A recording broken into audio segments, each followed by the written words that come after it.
Yeah, good morning, everyone. So my name is Wale Onawunmi, right? So that's the pronunciation.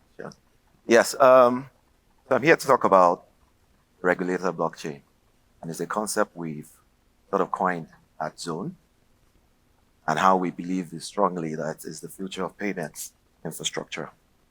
Now, as you guys are aware, blockchain is one of the major pillars of fourth industrial revolution, and the reason why it is because it's the first time we've been able to digitize and automate trust.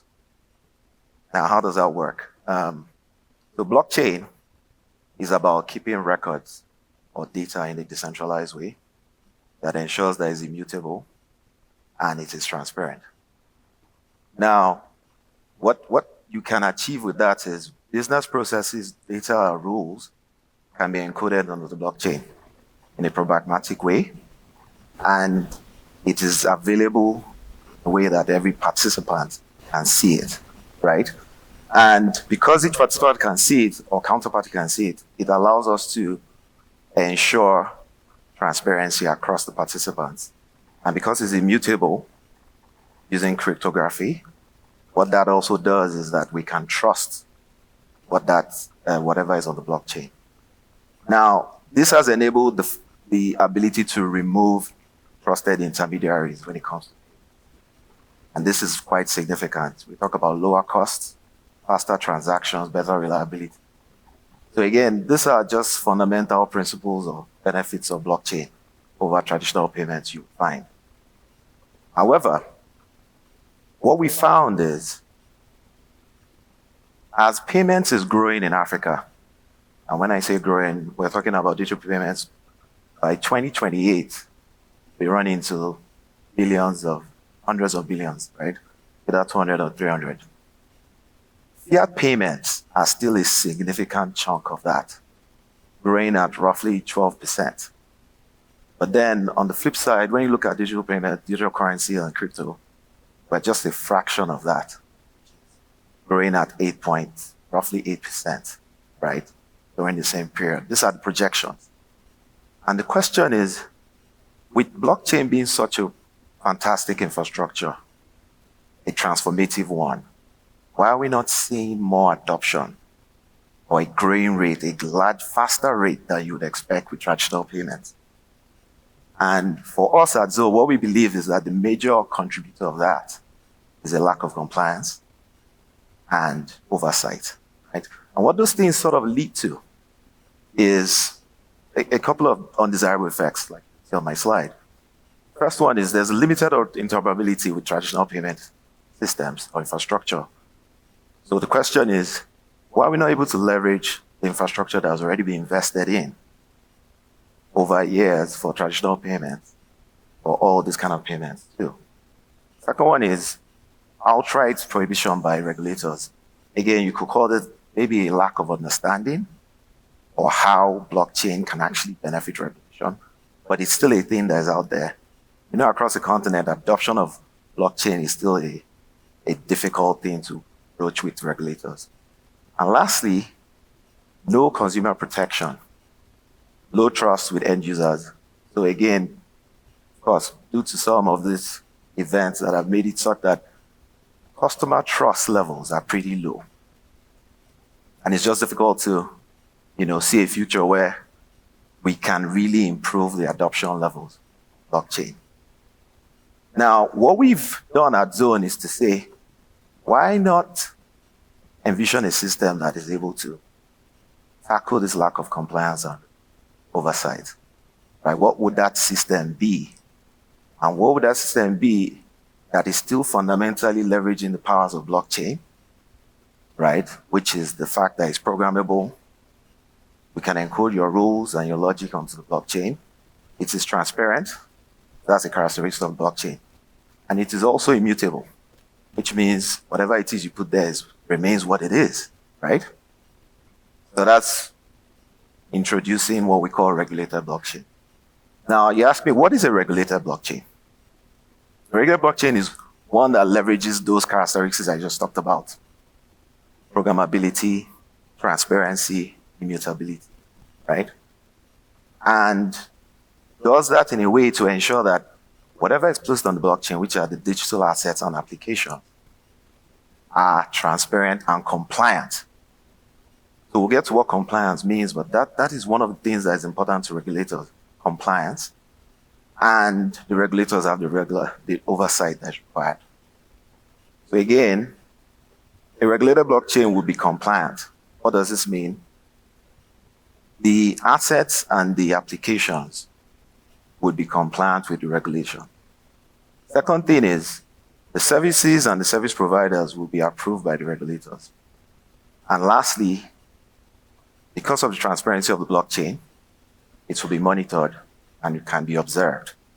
So what this means is that the transparency already presents a way of seeing what's happening and knowing transactions or things that are happening, which is what a regulator really wants, right? Now, what makes the regulated blockchain unique are a bunch of characteristics for us when we're defining it. And the reason why this is key is we believe that a regulated blockchain will be the foundation for what the future of payment. The first thing there will be that it will be paperless. All the assets and instruments are going to be on the blockchain, and they are going to be represented in purely digital form. We strongly believe that it will be non-custodial for this regulatory blockchain to work. It will be non-custodial. All the instruments are going to be on-chain so that it doesn't require custody. The back office processes or the systems and the product and service operations will be automated. And then transparency would be there because the services will be audited and they will be immutable. So the benefit of this is on a regulated blockchain, you know what you are going to get, right? And then it will be compliant, which is very important to regulators, is that the regulation itself is encoded into the logic, right? And that compliance is enforced. Now, the reason why it's key to think of this is I don't believe there's any better technology to drive regulation than blockchain. It has all the things that are required. You can take the rules and program them into the logic as smart contracts. You can audit those smart contracts. You can have visibility over what they do. And it's immutable in such a way that you will know if there's going to be any change to that. In fact, there can't be any change. That's the bedrock of what a regulator should do. So for us, this is how we define a regulated blockchain. Question is, how do we implement one? What does it mean to implement a regulated blockchain? Now, we believe strongly that the regulated blockchain is made up of 4 distinct layers, right? Which sort of describes the full value chain, but a simple and efficient value chain. It's made up of the core infrastructure, which is the base network. So we talk about things like the ledger itself, talk about things like what token is going to be on such a blockchain, and how would that work? Second thing is the regulatory applications, which forms the second bedrock of the second layer, which is bedrock of a regulated blockchain. How do we encode or program those rules that enforce compliance, right? And make sure those rules are sort of adopted by the service providers running on this network. The third one is the product ecosystem. What are those digital assets and rules, apps that can be built on top of such a network that is able to serve the diverse needs of different applications that we think about? And finally, when we talk about adoption, how do we drive end user engagement when it comes to accessing on-chain content, right? What are the applications that will sit on that layer? So I will quickly run through the different layers, just to give you some good context. So when it comes to core infrastructure, what we believe and what we're currently doing in Nigeria, that's where I come from, is we've set up a network that is a permission network. And we believe strongly that regulated blockchains will be permission networks where the network nodes are hosted by regulated entities. Now, what do we call regulated entities? So in each jurisdiction, there are relevant regulators. It could be the central banks, SEC, it could be ETC. And those regulated entities basically would have licensed institutions to participate in that ecosystem. Those institutions will be the institutions that host the network nodes. The network would be connected via VPN, and the consensus protocol that we're using here is a proof of authority. But in reality, what is at stake for every network participant or network holder is the risk of losing their operating license, being a regulated entity. That is what also serves as a deterrent to trying to compromise the system. That's the first thing. The other thing is for the native tokens on the network, what we expect to have is for regulated blockchains, we will see a lot more adoption of CBDC. Now, the native tokens can be based on CBDCs issued natively on the chain, or they could be tokens that are pegged to CBDCs managed outside of the chain. So again, we have a couple of CBDCs, different countries in Africa now, that are running on blockchain systems that are closed. So those would be implemented by setting up a token that is pegged to them. And what is the value of these tokens? They can be used as settlement tokens for fiat payments. So the real question is, why not use blockchain to also power fiat, at least from a settlement perspective? You can also use that token for the purpose of on-chain services and compute, for payments of those, as you traditionally would on a blockchain network. And it can also serve, when we start thinking of cross-border, and how do we navigate the different regulatory jurisdictions, to serve as a base currency in currency conversion. So the tokens and the network sort of form the base for the core infrastructure. However, like I mentioned, the next layer is about how do we then layer the actual regulatory compliance into that network. And we call that programmatic regulation. It comes in different forms. First thing is, there's something we call token templating. And the idea is that there is a pre-built token issuance service that the role is to ensure that compliance is baked into your tokens. Because this is essential for regulation. What are the compliance requirements that we're talking about? They include KYC assurance. So we're talking about submission of IDs, enforcement of that, and making sure restrictions can be placed depending on the KYC levels. These are things you would find are requirements for regulators. AML screening. So enforcing AML screening and suspected transaction reporting and monitoring. And finally, just ensuring that any transaction that is screened and accepted actually takes effect, value, transfer of value. This is the first core requirement on programmatic regulation. Apart from presenting a pre-built token issuance, we're also going to have in a regulated blockchain, that layer, the programmatic, the fact that you can implement rules from a regulatory point of view, implement rules to validate transactions based on parameters of the transaction. And you can also validate transactions based on external parameters. It could be linking it to an interest rate or whatever. Whatever the considerations are, the regulatory layer is able to build, they're able to build custom rules or programmatically into the blockchain. Again, something to take note of here is fundamentally, what we're trying to drive home is the fact that the blockchain is the tool to implement regulation. So at this point, programmatically being able to define what is an acceptable transaction. Is it based on parameters? Is it based on some other considerations? That can be encoded in the blockchain. And then, again, one of the things the regulators want to be able to control is build customer trust, right? And the only way to really do that is to ensure that whatever application is being loaded onto the blockchain is screened for compliance, so that what you are getting is what it's supposed to be. And there are three things to look out for there. So the first one is compliance screening, which is basically just saying, depending on the jurisdiction, these are the things that are acceptable from a regulatory perspective. And we see that regulators will evolve that into clearer things that we expect. So but then, again, not to create a bottleneck, we expect this screening to be automated, right? And it will happen every time there's a new application loaded onto the blockchain or a new version is deployed as an upgrade or through an upgradable smart contract, maybe.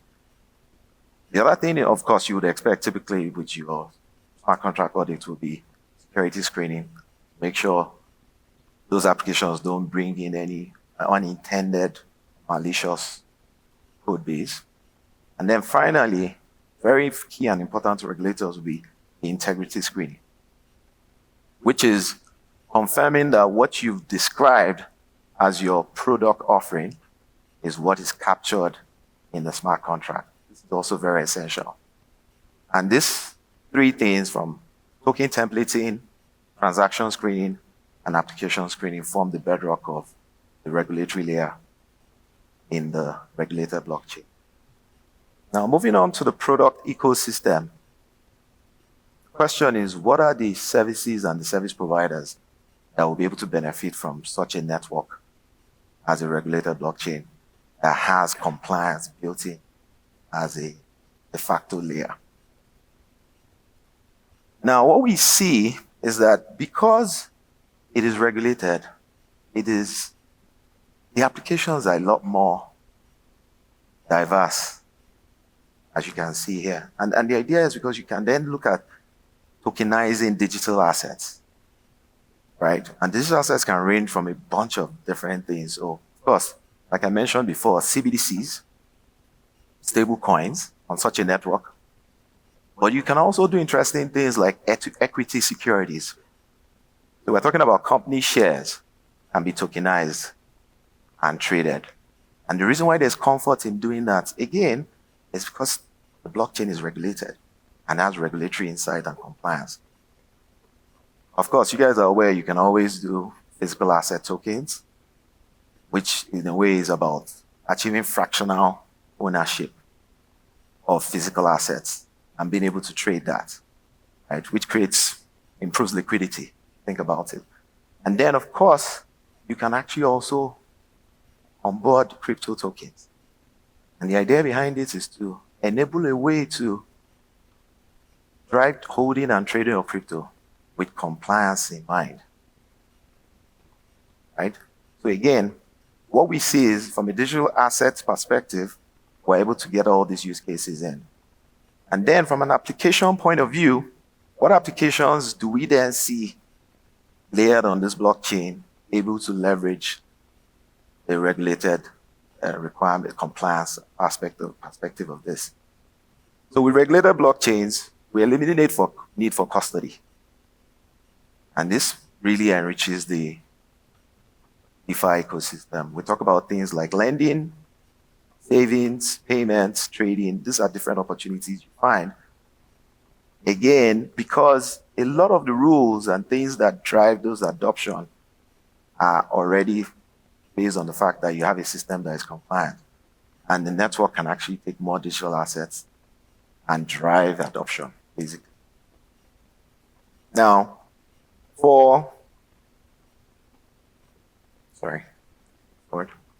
and finally, one of the main things that we are very keen on is just even driving adoption, even with a regulated blockchain, is how do we expect end users to actually interact with this blockchain?